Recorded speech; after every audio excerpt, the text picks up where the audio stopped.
Hello readers, it's Teacher Molly, and I know that I'm supposed to be reading the rest of My Teacher is an Alien. It's way overdue. I'm going to find my Kindle, bring it up here, do some recordings of it, but I'm actually going to start a new chapter book by Roald Dahl, The Giraffe and the Pelly and Me, illustrated by Quentin Blake. The Giraffe, the Pelly, and Me by Roald Dahl, illustrated by Quentin Blake. And here we see a very tall building for sale, and a little boy looking at it. Not far from where I live, there is a queer old empty wooden house standing all by itself on the side of the road. I long to explore inside it, but the door is always locked, and when I peer through a window, all I can see is darkness and dust. I know the ground floor used once to be a shop because I can still read the faded lettering across the front which says, "The Grubber." My mother has told me that in our part of the country, in the olden days, a grubber was another name for a sweet shop. And now every time I look at it, I think to myself, what a lovely old sweet shop it must have been. On that shop window itself, somebody has painted in white words, "For Sale." One morning, I noticed that "For Sale" had been scraped off the shop window, and in its place somebody had painted "Sold." I stood there staring at the new writing and wishing like mad that it had been me who bought it, because then I would have been able to make it into a grubber all over again. I have always longed and longed to own a sweet shop.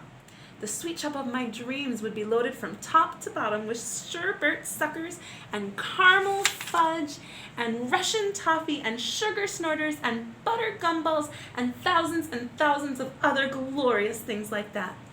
Oh boy, what I couldn't have done with that old grubber shop if it had been mine.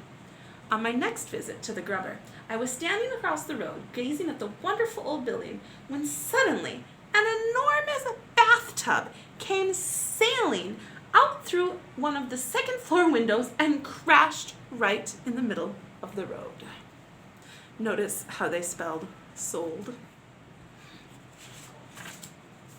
A few minutes later, a white porcelain lavatory pan with the wooden seat still on it came flying out of the same window and landed with a wonderful splintering crash just beside the bathtub.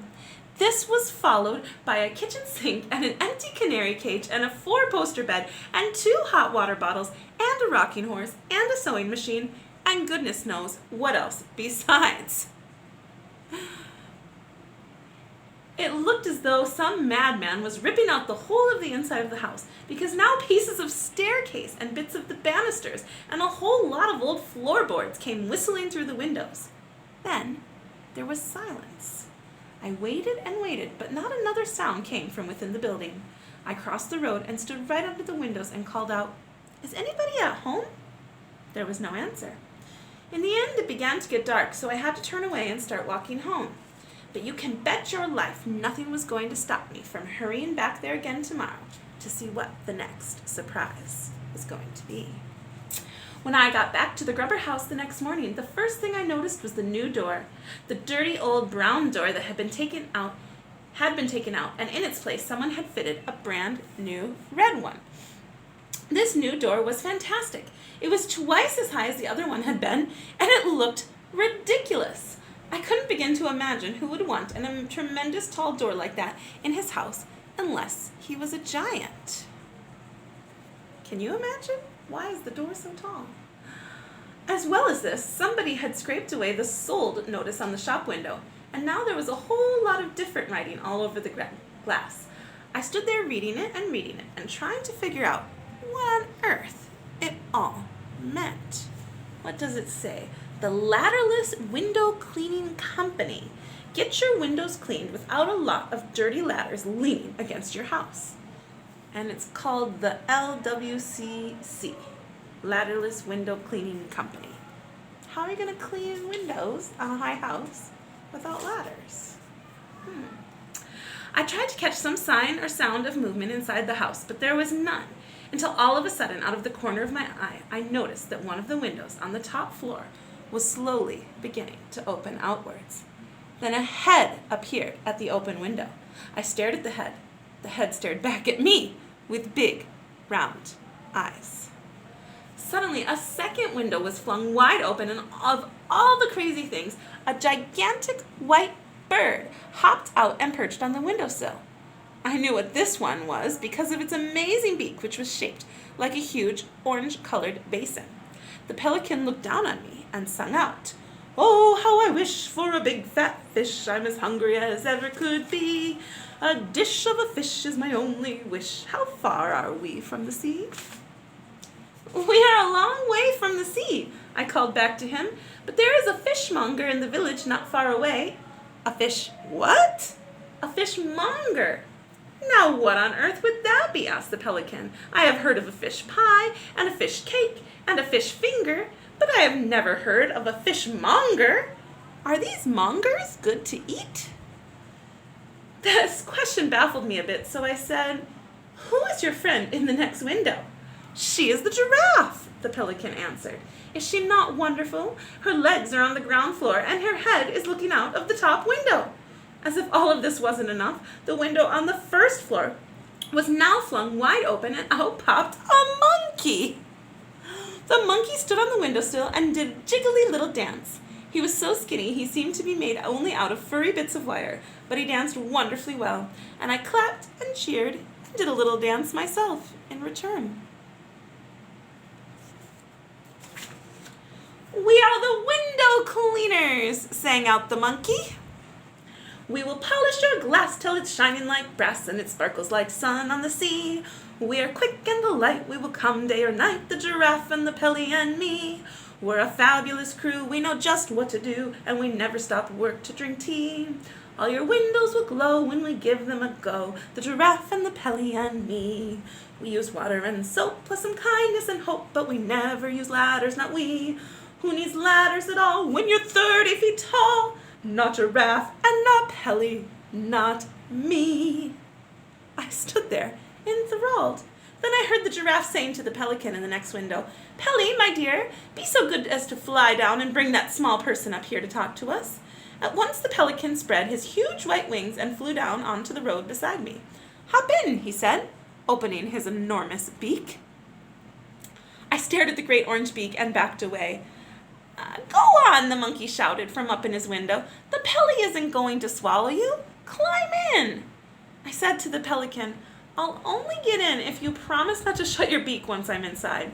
"You have nothing to fear," cried the pelican, "and let me tell you why. I have a very special beak, a special beak have I. You'll never see a beak so fine, I don't care where you go. There's magic in this beak of mine, hop in and don't say no." There's a lot of singing in this book. I wasn't ready for all this singing. I hope you like it anyway. "I will not hop in," I said, "unless you swear on your honor that you won't shut it once I'm inside. I don't like small dark places." Would you climb in the beak of a pelican?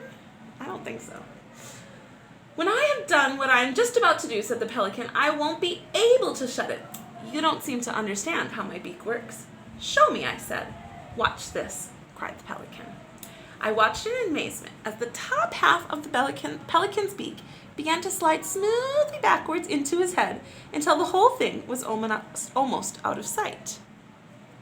"It bends and goes down inside the back of my neck," cried the pelican. "Is that not sensible? Is it not magical?"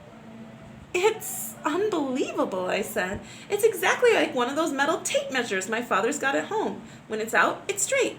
When you slide it back in, it bends and disappears." Is this really how a pelican's beak works? I'm not sure about that.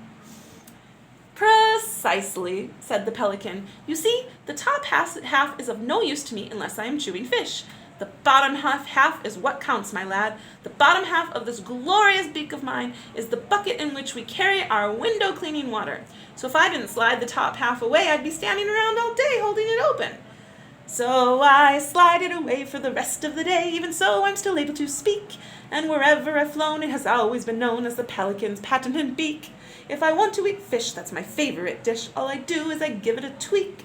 In the blink of an eye, out it pops and they cry, 'It's the pelican's patented beak!'" There he goes. I guess he got in, and he's riding up. "Stop showing off down there," shouted the monkey from the upstairs window. "Hurry up and bring that small person up to us. The giraffe is waiting." I climbed into the big orange beak, and with a swoosh of wings, the pelican carried me back to his perch on the windowsill. The giraffe looked out of her window at me and said, "How do you do? What is your name?" "Billy," I told her. "Well, Billy," she said, "we need your help, and we need it fast. We must have some windows to clean. We've spent every penny we had on buying this house, and we've got to earn some more money quickly. The Pelly is starving, the monkey is famished, and I am perishing with hunger. The Pelly needs fish, the monkey needs nuts, and I am even more difficult to feed. I am a geranious giraffe, and a geranious giraffe cannot eat anything except the pink and purple flowers of the tinkle tinkle tree. But those, as I'm sure you know, are very hard to find and expensive to buy." The pelican cried out, "Right now I am so hungry I could eat a stale sardine." "Has anyone ever seen a stale sardine or a bucket of rotten cod? I'd eat the lot upon the spot, I'm such a hungry bud." Every time the pelican spoke, the beak I was standing in jiggled madly up and down, and the more excited he got, the more it jiggled. The monkey said, "What Pelly's really crazy about is salmon." "Yes, yes," cried the pelican, "salmon! Oh, glorious salmon! I dream about it all day long, but I never get any." "And I dream about walnuts," shouted the monkey. "A walnut fresh from the tree is as scrumptious, galumptious, so flavory, savory, so sweet to eat, that it makes me all wobbly just thinking about it." At exactly that moment, a huge white Rolls Royce pulled up right below us, and a chauffeur in a blue and gold uniform got out. He was carrying an envelope in one gloved hand. "Good heavens," I whispered, "that's the Duke of Hampshire's car." "Who's he?" asked the giraffe. "He's the richest man in England," I said. The chauffeur knocked on the door of the grubber. He looked up and he saw us. He saw the giraffe, the Pelly, the monkey, and me, all staring down at him from above. But not a muscle moved in his face, not an eyebrow was raised. The chauffeurs of very rich men are never surprised by anything they see. The chauffeur said, I think I'm saying that word wrong. Sorry, guys. The chauffeur said, "His Grace the Duke of Hampshire has instructed me to deliver this envelope to the Ladderless Window Cleaning Company." "That's us!" cried the monkey. The giraffe said, "Be so good as to open the envelope and read us the letter." The chauffeur unfolded the letter and began to read. "Dear Sirs, I saw your notice as I drove by this morning. I have been looking for a decent window cleaner for the last 50 years, but I have not found one yet. My house has 677 windows in it, not counting the greenhouse, and all of them are filthy. Kindly come and see me as soon as possible. Yours truly, Hampshire." That, added the chauffeur in a voice filled with awe and respect, was written by His Grace the Duke of Hampshire in his own hand. The giraffe said to the chauffeur, "Please tell His Grace the Duke that we will be with him as soon as possible." The chauffeur touched his cap and got back into the Rolls Royce. "Whoopee!" shouted the monkey. "Fantastic!" cried the pelican. "That must be the best window cleaning job in the world." "Billy," said the giraffe, "what is the house called and how do we get there?" "It's called the Hampshire house," I said. "It's just over the hill. I'll show you the way." "We're off!" cried the monkey. "We're off to see the Duke." The giraffe stooped low and went out through the tall door. The monkey jumped off the windowsill onto the giraffe's back. The pelican, with me in his beak, hanging on for dear life, flew across and perched on the very top of the giraffe's head. And away we went. It wasn't long before we came to the gates of Hampshire House, and as the giraffe moved slowly up the great wide driveway, we all began to feel just a little bit nervous. "What's he like, this Duke?" the giraffe asked me. "I don't know," I said, "but he's very, very famous and very rich. People say he has 25 gardeners just to look after his flower beds." Wow.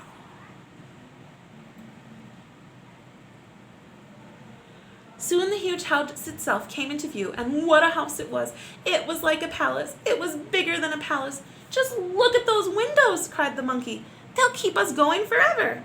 Then suddenly we heard a man's voice a short distance away to the right.